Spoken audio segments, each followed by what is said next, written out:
আল্লাহ সুবহানাহু ওয়া তাআলা বলতেছেন, ওয়ালাকাদ জারাহনা লিজাহান্নামা কাসীরাম মিনাল জিন্নি ওয়াল ইনস, আর আমি অবশ্যই সৃষ্টি করেছি জাহান্নামের জন্য বহু জিন এবং ইনসানকে। এবং আল্লাহ সুবহানাহু ওয়া তাআলা এই আয়াতের নিচের অংশে তাদের বৈশিষ্ট্য বর্ণনা করেছেন। 1 নম্বর বৈশিষ্ট্য হচ্ছে তাদের অন্তর আছে কিন্তু তা দিয়ে তারা ভাবে না, তাদের চোখ আছে কিন্তু তা দিয়ে তারা দেখে না, তাদের কান আছে কিন্তু তা দিয়ে তারা শোনে না। উলাইকা কাল আনাম, তারা চতুষ্পদ জন্তু, বাল হুম আদাল, বরং তার চাইতে নিকৃষ্ট। দেখুন আল্লাহ সুবহানাহু ওয়া তাআলা এইখানে জাহান্নামীদের যে বৈশিষ্ট্যগুলো বর্ণনা করলেন, এগুলো থেকে কি আমরা নিজেকে বিরত রাখতে পেরেছি, নিজেকে দূরে রাখতে পেরেছি? আপনি আমরা সকলেই জানি যে কোনো মুসলিম এবং কাফেরের মধ্যে পার্থক্যকারী ইবাদত হচ্ছে সালাত। আমরা যদি মানুষকে ঠকাই তাহলে জাহান্নামে যাব, আমরা যদি মানুষের উপর জুলুম করি তাহলে জাহান্নামে যাব, আমরা যদি অহংকার করি তাহলে জাহান্নামে যাব, আমরা যদি ইসলামের বিমুখ চলি তাহলে জাহান্নামে যাব, আমরা যদি রাসূল সাল্লাল্লাহু আলাইহি ওয়াসাল্লামকে ব্যতীত অন্য কোনো ব্যক্তি বা জাতিকে আদর্শ হিসেবে গ্রহণ করি তাহলে আমরা জাহান্নামে যাব। এই কথাগুলো আমরা আমাদের কান দিয়ে শুনেছি, চোখ দিয়ে আয়াত দেখেছি, অন্তর দিয়ে কখনো উপলব্ধি করিনি। এই মানুষগুলোকে আল্লাহ সুবহানাহু ওয়া তাআলা জাহান্নামী বলেছে।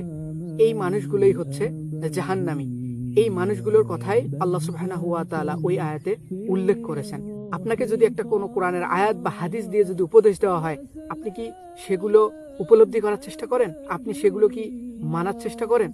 যদি সেগুলোকে মানার চেষ্টা না করেন তাহলে আপনি উলাইকা কাল আনাম, আপনি চতুষ্পদ জন্তু, বাল হুম আদাল, বরং তার চেয়ে নিকৃষ্ট।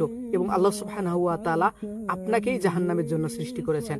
আল্লাহ সুবহানাহু ওয়া তাআলা আপনাকে এই অন্তরটা দিয়েছে যাতে এই অন্তর দিয়ে আপনি খারাপ ভালো বিবেচনা করতে পারেন।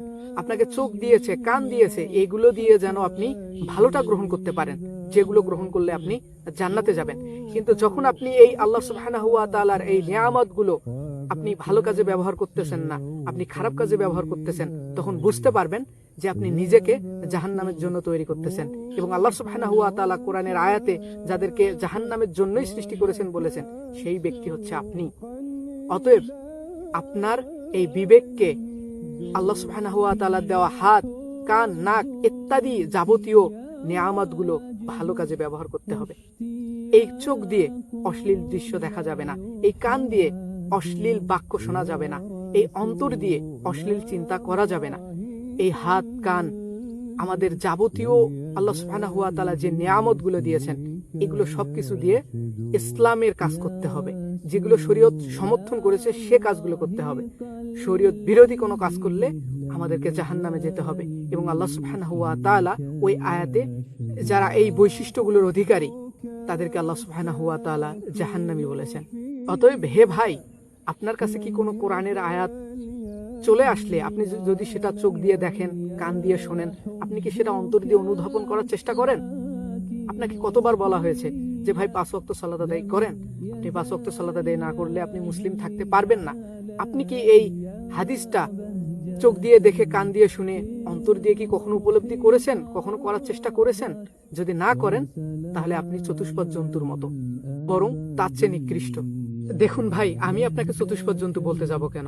আল্লাহ সুবহানাহু ওয়া তাআলা নিজেই আপনাকে চতুষ্পদ জন্তু বলেছেন। যখন আপনি আপনার এই শরীরের অঙ্গ প্রত্যঙ্গগুলো দিয়ে, এই অন্তর দিয়ে যখন ভালো কিছু গ্রহণ করতে পারেন না, তখন আল্লাহ সুবহানাহু ওয়া তাআলা আপনাকে পশুর সাথে তুলনা করেছেন এবং তার চাইতেও নিকৃষ্ট বলেছেন। এটা তো আমি বলিনি, এটা আল্লাহ সুবহানাহু ওয়া তাআলা বলতেছেন। এবং আল্লাহ সুবহানাহু ওয়া তাআলা আপনাকে জাহান্নামী বলেছেন।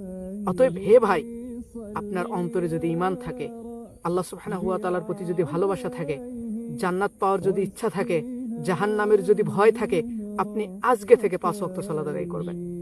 আপনি আজকে থেকে দ্বীনকে পরিপূর্ণভাবে মেনে চলার চেষ্টা করবেন। যদি পরিপূর্ণভাবে আজ থেকে নাও মানতে পারেন, আপনি আজকে থেকে চেষ্টায় লেগে যান। একদিনের মধ্যে আপনি পরিপূর্ণ দ্বীনদার হতে পারবেন না, ধীরে ধীরে হবেন। অতএব এই চেষ্টাটা চালু রাখেন, জারি রাখেন, তাহলেও আল্লাহ সুবহানাহু ওয়া তাআলা আপনাকে ইনশাআল্লাহ ক্ষমা করে দিতে পারেন।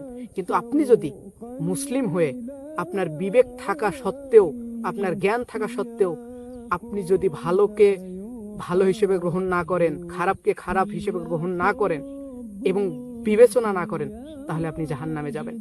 অতএব হে ভাই, আপনি মুসলিম, আপনি বিবেচনা করার চেষ্টা করুন, আপনি আজ থেকে ভালো হয়ে যাওয়ার চেষ্টা করুন।